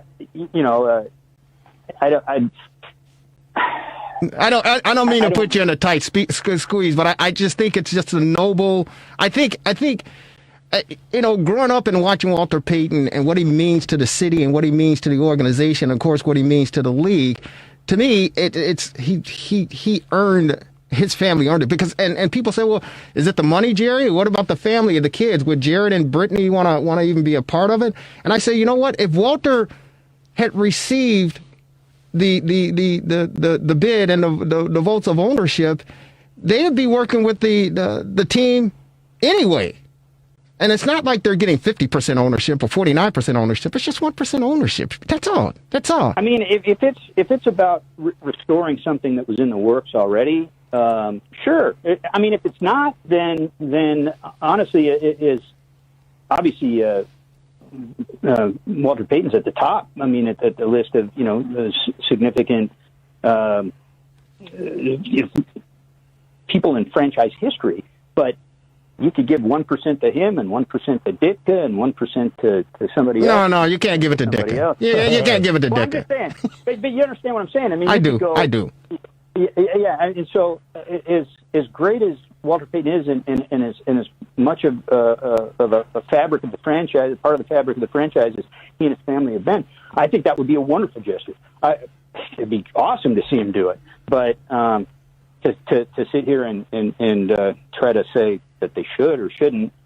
I mean, I don't know whose place that is. It's certainly not my place. Well, it's my place here on the Rewind Sports 60. That's why we're putting it out there. Hey, Gordon, thank you so very much, man. We appreciate you taking some time out on this Valentine's. Did you have any special dinner or anything plans for Valentine's Day? Well, until this phone call, I'm spending some time with my wife. That's always good, brother. Hey, thank you again. We appreciate you. Enjoy the rest of the evening and stay warm, man. You guys too. Thanks for having me on. Thank you, brother. Take care. Gordon Widmeyer of NBC Sports Chicago on our TRS60 hotline, the Cubs insider, talking Cub baseball. Now, I think what you should do, I think you should get Ditka on again to talk about the national anthem.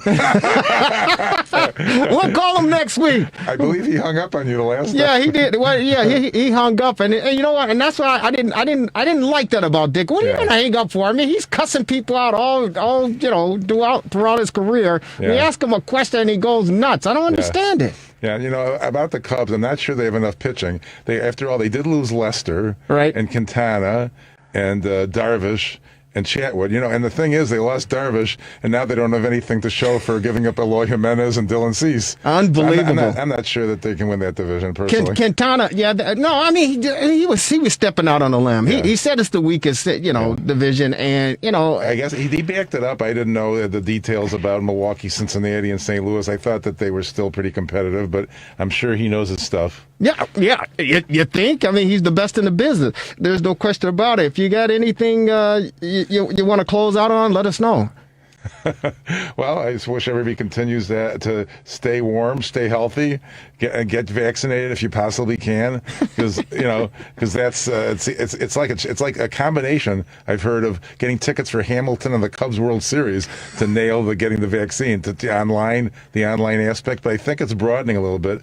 So I would encourage everybody out there to try to get it, because I'd like to see this thing end as soon as possible, one way or the other. Well, we just heard some alarming news before we came on the air that what are we another Ebola strain or something in Africa? Yeah, right. Well, and then of course we've got the other. We got the South Africa version of the COVID. And we got the South Africa. We got the UK. What's the other one we got? Where's the other one from? It changes every day. It's unbelievable. It really is. But the unfortunate thing, Marvel, is people are having problems getting the vaccine because they can't find it. Yeah, there are a lot of people that are not computer literate, like a friend of ours who used to be on the show that's trying to get the vaccine that I was encouraging to get it. So, but people can't find it. Yeah, right. I mean, they're trying to go to Walgreens, they're trying to go to CVS, they're trying to go wherever they can, and they simply can't find it. My buddy, he got his mom. He called the number, and he was able to get her signed up, but it's in Colorado. Right. That's the only way he was able to get his mom. And then he has to quarantine for 2 weeks after he gets it. Well, he's there for a while. So, Okay, but the point of the matter is the fact that people want to get the vaccination, but they can't find it. Yeah. They simply can't find it anywhere, and there's still issues with the black and brown community. Yeah, I mean, I've heard that Walgreens is amping up, their vaccinations. Well, I thought there were a shortage of dosage. Yeah, well. Yeah. So and the black and brown community, there's still skepticism out there. I mean, 13% of African Americans in the state of Illinois have received vaccinations. 18% of Latinx have received the vaccination, compared to, I believe, 72% of white folks here in this state have received the vaccination. So there's a big discrepancy You're talking there. about the first dose. Yeah. Okay. What? I just said there's a scarcity, so that they can't get the second one. I know. I mean, I hope you get the first one and you're going to get the second one. That would be terrible. Well, ladies and gentlemen, it's the fastest hour in sports conversation. Thank you for taking the time out to join us, to listen to some Cub baseball. White Sox fans, we apologize. We didn't get a chance to talk about the next World Series champions. Well, they're going to have less problems, I think. Oh, my God. There's going to be a fight at the bat rack. Right. And you heard that they've diminished they tweaked the baseball so that it travels, 30 feet less? Oh, my God. Yeah, so there's not going to be as many home run balls out there. But, of course, over at the Guaranteed Rate Stadium, the ball will be jacked out. Okay. Marvelous. Thank you so very much. The fastest hour in sports conversation. Yours truly, Jerry Riles. Devin Tingle, our producer. Thank you so very much. Folks, have a great one. Stay warm. We'll talk to you next week. Goodbye, everybody.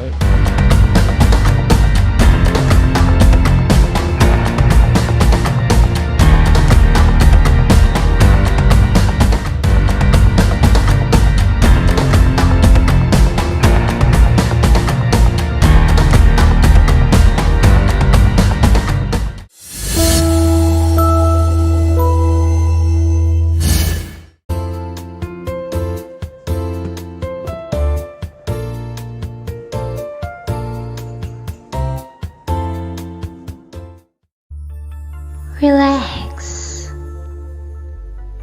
reset, rejuvenate. Go to our link right now to restart your life. TheRewindSports60.com. What are you waiting for? Hope to see you soon. The Rewind Sports 60.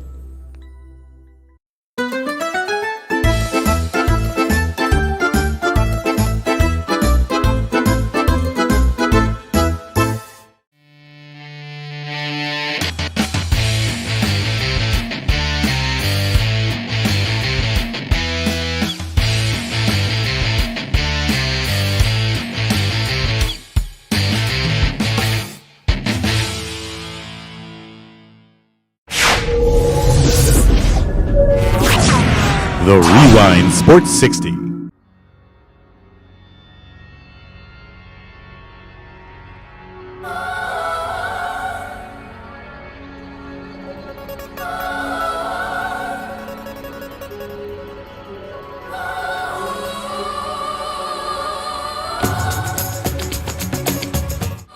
Welcome, everyone, to another edition of the Sports Medicine Update, a weekly podcast with yours truly, Jerry Riles, and the Honorable Dr. Chad Padromas. Doctor, how are you?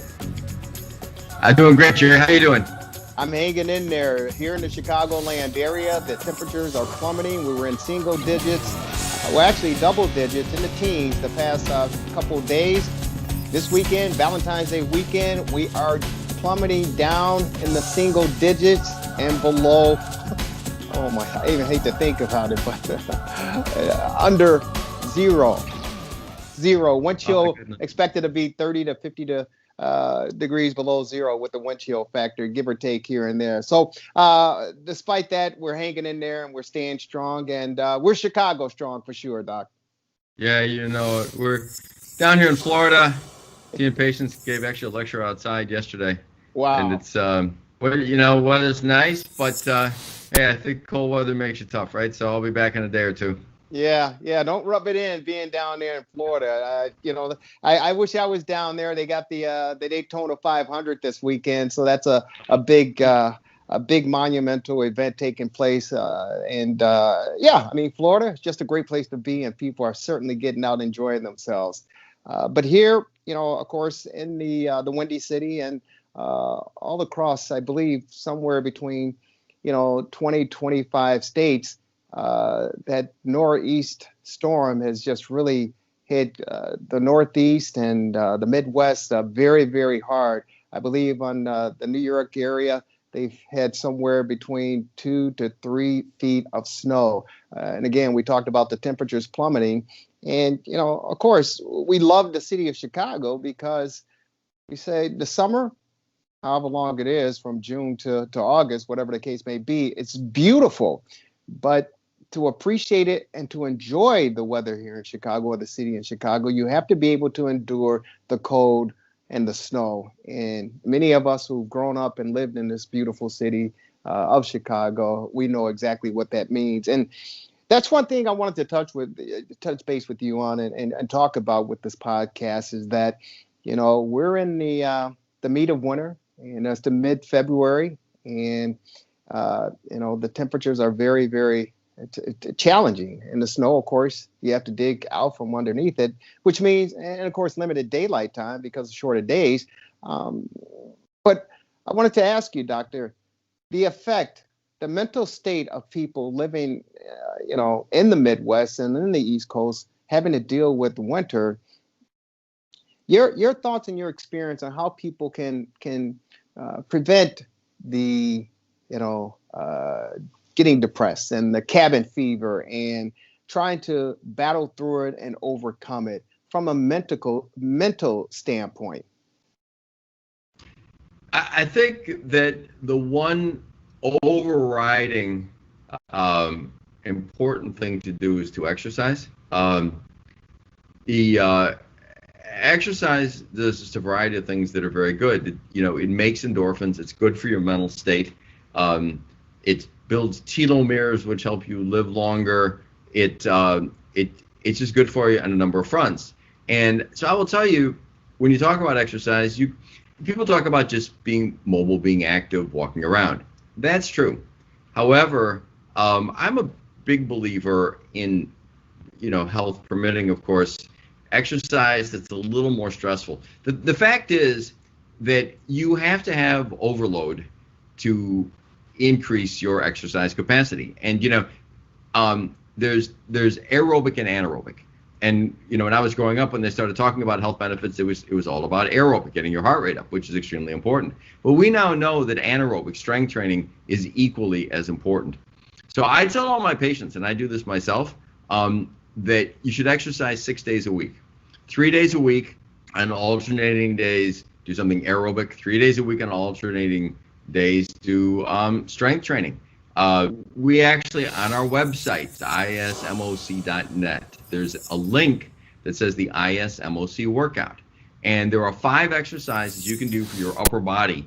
And this is meant to be a joint-friendly, a shoulder-friendly workout, actually. So there's videos, there's descriptions, and it's what I do myself. If you do these 5 exercises, 3 sets of each, 10 reps first set, 30 reps second set, 20 reps third set, takes 20 minutes, you'll be in great shape. And then something aerobic the other day. So I think exercise above all else. So to be clear, walking around, sure, but where are you going to walk in the winter, right? And I have a standing desk. I like that better than sitting. But I mean working out where you're huffing and puffing and straining and really working hard. Because if you don't overload, you don't get stronger. And the act of making new muscle tissue makes you healthier. The same is true for aerobic exercise. I'll get back to that in a minute. The corollary to that is diet. People tend to eat more when it's cold. We all tend to eat no matter what, right? But sometimes if you're feeling bad, eating is pleasurable, so people eat for pleasure. And I'll just tell you, I tell all my patients, and I do it myself, everybody, I mean, as a society, we're putting on weight. We put on a lot of weight, right? So the one thing that I think you've got to do above all else is weigh yourself every day. And maybe that seems offensive to people. I don't know. But, you know, you have to figure out what you want to weigh yourself every day, deny yourself food to the extent that you need to do it. Not just eat healthy. Eating healthy is great, but you just got to eat not that much. So here's the thing. The two things that make people sick and unhealthy and lacking energy are being overweight and being underexercised. So I think in the winter, it's true year round, but you know, in a warm climate, Florida, people ride bikes year round, they take long walks. Well, you know, not happening in Chicago. And in fact, you know, you take long walks in Chicago, for older people in particular, they fall and break things. It's a cool climate, right? So I think you have to focus and work hard to exercise in a meaningful, sort of stressful way, 6 days a week. And I think you have to weigh yourself. And if you gain a pound today, tomorrow eat a lot less and lose it. You know, that's great advice, Doctor. But for those of us who work out regularly, I think we understand you have to continue the process and maybe work, as you stated, a little bit more, a little bit harder because you're indoors and because you don't have the freedom to, you know, to get out and walk and do those sorts of things. But what about those individuals, Doc, who may not work out at all? And if they do work out, maybe it's to a bare minimum, but now they find themselves being that couch potato, you know, for instance, watching the Super Bowl last week, and congratulations to Tom Brady and the Tampa Bay Buccaneers on bringing on the trophy. That's an incredible story in its own right. But all the commercials, whether it's Doritos or whatever the case may be, the couch potato is sitting there and he's munching and he's jumping. And, you know, before you know it, you know, you talk about the freshman 15. I mean, you got the winner, you know, 15, 20 as well. How do you motivate those individuals to, you know, to get off the couch and do some sort of exercise to better themselves, you know, now and in the future? So the answer is we as a society are not motivated, and we as a society are getting sicker and sicker because we're not motivated, and nobody has figured out a way to motivate people, unfortunately. And, you know, you brought up TV. I'll just tell you, so you actually burn less calories. Your metabolism is actually slower sitting and watching TV than sleeping. Isn't that interesting? So as far as I'm concerned, I think the worst thing you can do is watch TV. I think screens, I mean, watching TV, there's almost nothing worse. I mean, being on a screen to write something or do something useful is one thing. But it's bad for two reasons. Number one, you don't burn any calories. You're in this sort of vegetative state. Number two, you know, it's been shown, just as you said, when you're sitting watching TV, you want to eat. So it's a double whammy. So the best thing you can do as far as I'm concerned is just turn the thing off. Just don't watch it. Now, that's particularly tough because of the pandemic. People are inside. They have nothing else to do. But I will tell you, I can't think of anything less useful than watching TV in general. So, you know, read a book, play cards, anything, you know. But I think, you know, forcing yourself to exercise more, forcing yourself to always be kind of hungry, because if you're not always kind of hungry, you're just going to gain weight. But you know, forcing yourself to not eat, forcing yourself to not watch TV, and forcing yourself to exercise, I think are the three most useful things that you could possibly do. And, you know, to get back to the exercise thing a little too, I mentioned anaerobic exercise, lifting weights. It's been found to be as health-giving as aerobic, but that aerobic, getting your heart rate up and, you know, really getting your heart rate up. So we talk to our patients about 15-minute workouts. On an elliptical or a bike or whatever, where you get a heart rate monitor and you get your heart rate up high. Now, talk to your doctor, of course, but The general formula for aerobic exercise for maximum heart rate is 220 minus your age. So if you're 50, your maximum heart rate is something like 170. And getting your heart rate up to 80% of 170 for a 50-year-old would be like 120 something. So getting it that high, or even much higher, getting your heart rate up where you're out of breath and you feel like you can't stand it, and if you don't do that, you don't really improve your aerobic capacity. And getting on an elliptical or a bike for 45 minutes and reading a book is not very different than taking a long walk.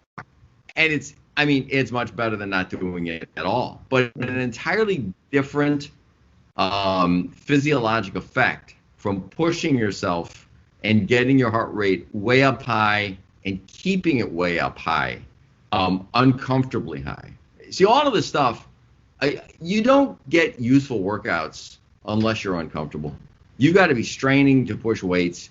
You got to be out of breath and feeling like you can't go on anymore aerobically, because our bodies are programmed for energy conservation. We're programmed for scarcity, right? We're not programmed for plenty. And so what's messing us up so much is, for the first time in the history of the world, in Western society, we have plenty.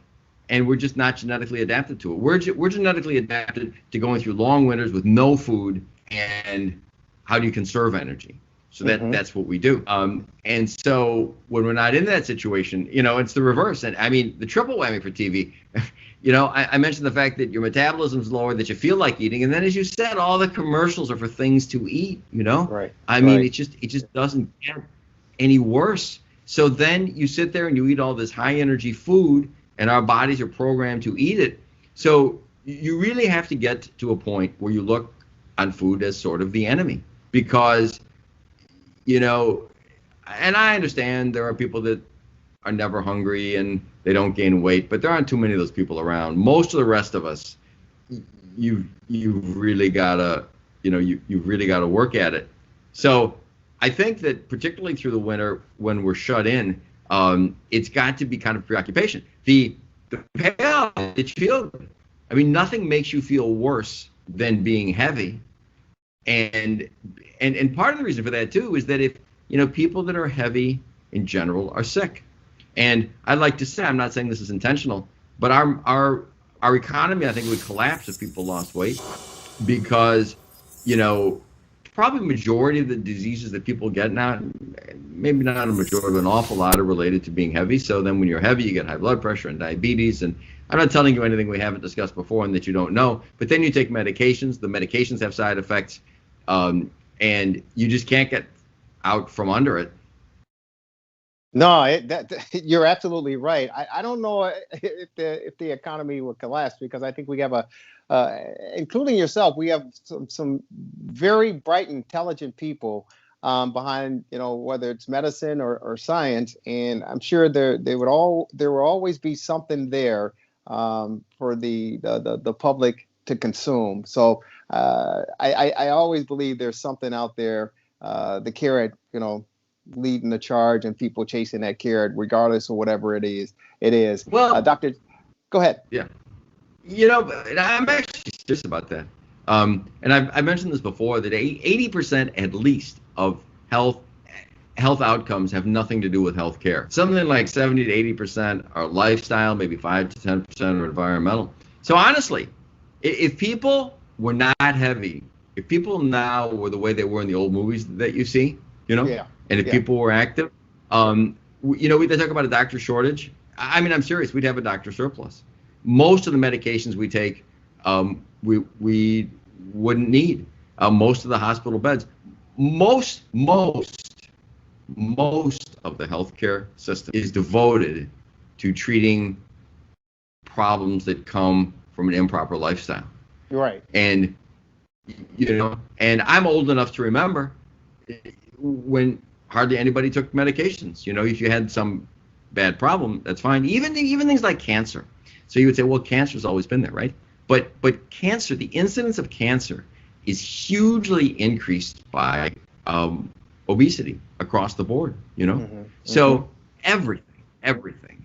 And it's just, it's just such a shame. And as you point out, in winters, it's even worse.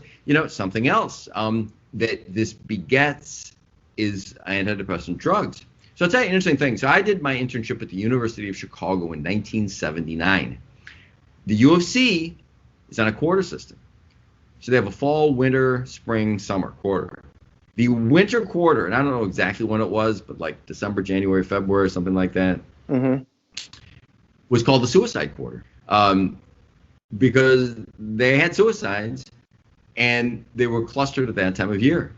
And I remember being on call, this great Gothic campus, and I'd be on call in this room, and we were chronically sleep deprived. It was pretty horrible. I mean, they wouldn't let us sleep, so we were falling asleep on our feet. It's terrible. They have laws now that they can't do that to people anymore. But anyway, so I'd be getting up I'd go to bed at 4, get up at 5, whatever. I'd be looking out the window, AM, and it was cold and it was gray, and they had these gargoyles out the window, and I was so tired I was practically hallucinatory, And man, I mean, people just felt horrible during that time. That just as you said, Jerry, and this thing is called seasonal affective disorder, acronym SAD, and the lack of light and decreased light. People get sicker. Autoimmune diseases are higher in the winter. A lot of that's probably vitamin D and light related. So it's an inherently unhealthy time of year. And your mental status bad. And now there has been an absolute opinion out of control proliferation of medications for this, antidepressant drugs. And so those drugs cause an increase in suicidal ideation. So it's a black box warning on all these things for people under 25. There's a recent study out of Sweden that showed that not only does it make younger people think about it more, but more people were succeeding doing it, successful. It's kind of a horrible thing, suicide. And I'm sure it does that to adults as well. So these drugs now are prescribed like water. And and often the implication is that if you don't prescribe them, people will do something terrible. But the fact is, taking them makes people do something terrible, And there are an awful lot of crimes that are, I mean, I hate to even start talking about this stuff, but homicides, mass shootings, and those drugs are usually looking in the background. Now, their proponents would say, well, these people have problems and that's why they're on them. But I will tell you that I'm not a fan. I think there are other ways to deal with problems. I think exercise is absolutely the best one. But the problem is, in our health system, talking to people like I'm talking on this podcast about exercising, and I do this in my office, but that sort of isn't happening in our health system. Our health system now is kind of mass production, quick visits. Maybe you don't see the doctor at all. And who was it? Dr. Phil had a nice piece where he was talking about mass production medicine, which we have, and said that it begets drug prescriptions because it's the quickest way to get people in and out of your office. And now that we're into health systems, not so much the doctor and the patient, but the system, that's beneficial. So these drugs get prescribed, and the right thing to do, I think, is to, and I don't want to paint with too broad a stroke, but let's just say avoid taking them if you can, and work instead on exercise. But if you give people a choice, and I say this as a physician, if you give people a choice between something that takes a lot of energy and a lot of discipline and a lot of willpower, like exercising rigorously versus taking a pill, what do you think is going to happen? Right. And that's kind of what has happened. But my point is, I think those drugs, in many cases, are part of the problem. No, I understand, and I personally agree with you. I certainly do. I subscribe from your notebook.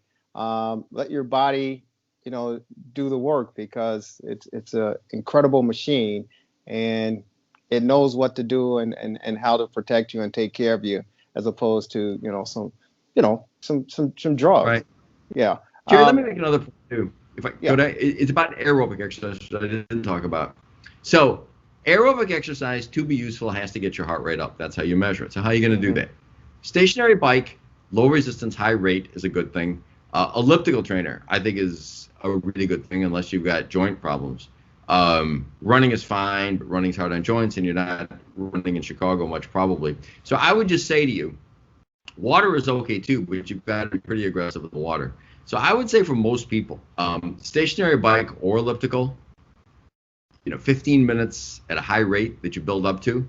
I think it's very difficult in the winter to get a good aerobic workout if you're not doing one of those things. Other things that are out there that are great workouts are rowing machines and steppers. But rowing machines and steppers have a high incidence of causing back and knee problems. So, especially the steppers. So if you can do it and get your heart rate up and be fine, that's okay. But basically, stationary bike and elliptical, I think you should look to do one of those. Get a heart rate monitor so you can measure it and get your heart rate up and keep it up. Yeah, a lot of people work with the those smart watches, those Apple watches. They have that to monitor their rates. They got their smartphone to monitor things. So there are devices out there for people to use to to monitor their activity during workout. Before moving forward, I do want to say, Doc, we want to reach out to people and let them know that if they have any thoughts or know of anyone who may be contemplating harming themselves in any manner, is there a number that you have with your practice that people can call if they have any thoughts of suicide or doing any harm to themselves, where they can reach out? But I know that there's 1-800 suicide hotlines as well. But so we want to make sure that people who are watching this or listening to this podcast, if they know of anyone or even themselves, that they can reach out. There's some help out there for them, especially during this time, during the winter months. Very well said. Yeah. The one thing I wanted to bring up, there's so much you bring to mind when you talk about working out, whether it's, the people with the New Year's resolution that say, hey, January 1, I'm going to get out there and start working and lose this, what was a six-pack now turned into a keg around their midsection. But we learn and understand that those New Year's resolutions usually fall off within 3, 4, 5, maybe even 6 weeks down the road.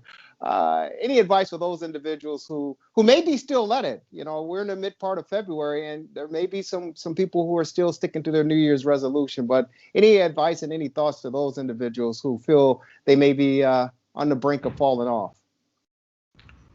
Yeah, it's just redundant with what I said. Here's the basic thing. There's nothing even remotely close to being as important as keeping your weight down. Second would be exercise. And just bear in mind that if you get heavy, if you're sedentary, chances are you're going to have health problems. And if you get them, our health system isn't going to help you much.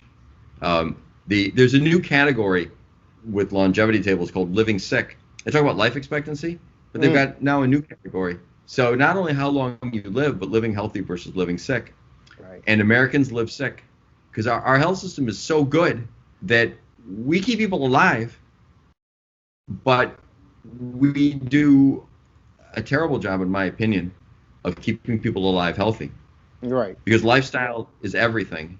And the problem is, everybody out there wants to help people, no question. But, things tend to follow economic incentives. And there's no economic incentive to anybody just spending a lot of time talking to people about lifestyle. So, but there's huge economic incentives to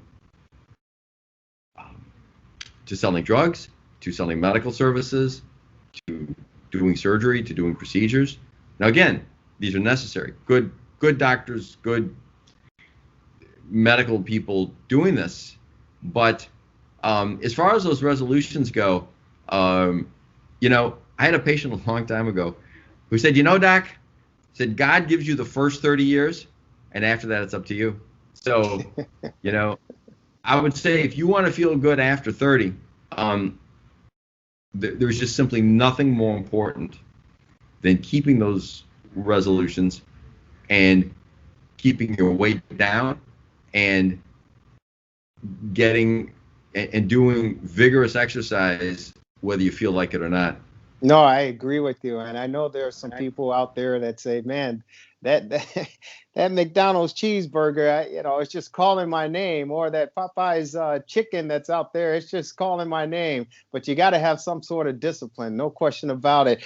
Before we go on, I love the information that you're providing for our viewers and our listeners, Doc.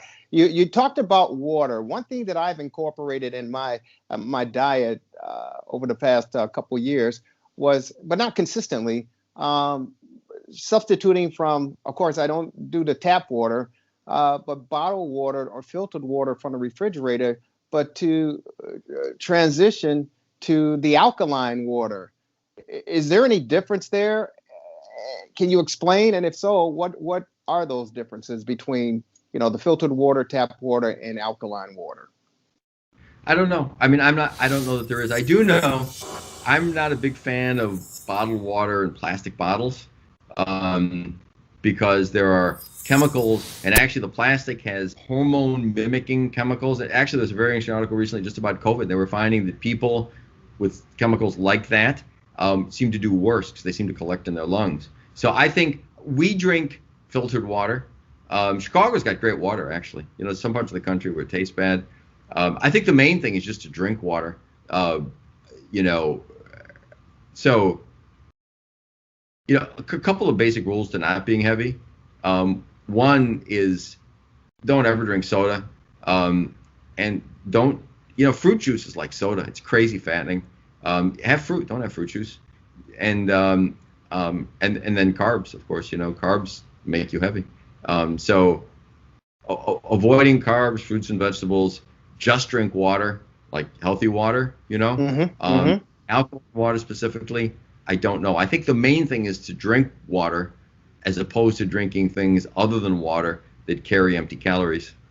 And finally, I heard this report on a local station here in the Chicagoland area where researchers have found that drinking coffee helps reduce the risk of heart disease. But if you drink decaf coffee, it may increase the risk of heart disease. Have you heard any of those studies? And can you elaborate on the use of coffee, drinking, and caffeine? Yeah, I mean, the one thing about decaf coffee is that the chemicals that they use to decaffeinate the coffee, I think, are not benign. So I don't drink decaf coffee often just for that reason. As to your other point, what happens is there are all these associative stories that say, well, drinking coffee does this and it's good for you, and does this and it's bad for you. And the truth of the matter is, and I think people have kind of picked up on this from this point, is there are a lot of sort of non-significant associations. So there's a lot of, how shall I say, there's a lot of demand for health information in publications and articles and whatnot. And there isn't a big supply of things that are really meaningful. So I think, I look at these things. I don't look at them actually as much as I used to, because you can't, it becomes impossible to live your life based on these kinds of articles because they're contradictory. They're all over the map. They usually have kind of non-significant associations. And sometimes they turn out to be horribly wrong. We talked about this before, the whole carb thing when I was growing up. Fat's evil and carbs are good, and it's just not true. So what I'm saying is, I think there's an old Greek saying, forgive me, pan metron ariston, means moderation in all things, right? Right. So I think if you moderate what you eat, if you use common sense, and I'll tell you something else. This is kind of the opposite of what you may hear, but how much you eat, I think is far more important than what you eat. I mean, McDonald's hamburgers in a third world country are fantastic. Protein, calories, right? Right. So you can eat McDonald's hamburgers every day if you don't eat too many of them. So if you're not, see, our bodies are omnivores. Our bodies are geared to picking nutrients out of food. So if you just eat very little and less as you get older and you're not heavy, what you eat doesn't matter as much. there's people all over the world. You kind of look at this, like we're big on plant-based diets, and I do. I just eat lean meat and vegetables, but there are populations in the world, the Maasai in Africa, live on blood and milk. The Inuits up north live on blubber and meat, right? And they do fine. The key is, though, whatever you're eating, just don't eat very much of it. Right. No, my good doctor, and he keeps. And by the way, let me just add this. Yes, sir. Is there are just a few things out there, talking about food and coffee, there's just a few things out there that are really important, written in stone, that we know. The most important is what I said, just eating less of things. Just not being heavy, keeping your BMI below 25, for sure. The other thing, though, is processed food. There is no question that processed and smoked food do bad things, carcinogenic, everything else. So beyond that, whether you drink a little more coffee, a little less, whatever, I think that's kind of nibbling around the edges, pardon the allegory. But processed food is certainly bad. No, you hit it right there. That's exactly right. And I hope that more people will learn more about their diets and get educated on that, and definitely continue to work and get the exercise in, and whatever they intake. I agree with you, and my doctor told me the same thing years ago.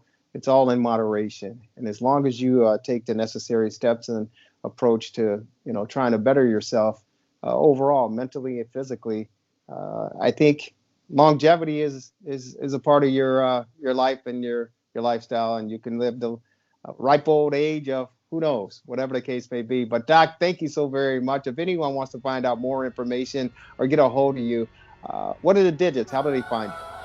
So our phone number is 847-699-6810. We've got a great staff. We're always willing to help. And, Jerry, I know we're kind of done, but let me just add one other thing. You made a very important statement early on about how can you motivate people. What I would tell you is, if you've got an older family member kind of shut in, tell them, motivate them. You might be a young, healthy, athletic person, but talk to them, encourage them, tell them how important this is. No, I agree. That's great advice, and we need to. It starts with one, and you continue to build by passing along the information. Dr. Caffredromas, thank you so very much. We look forward to seeing you during the weekend. Definitely look forward to the podcast every week. It's the Sports Medicine Update, the weekly podcast. Yours truly, Jerry Riles, and the Honorable Dr. Chad Fedorowicz. Doc, take care, and we'll talk to you down the road. Thank you, Jerry. You too.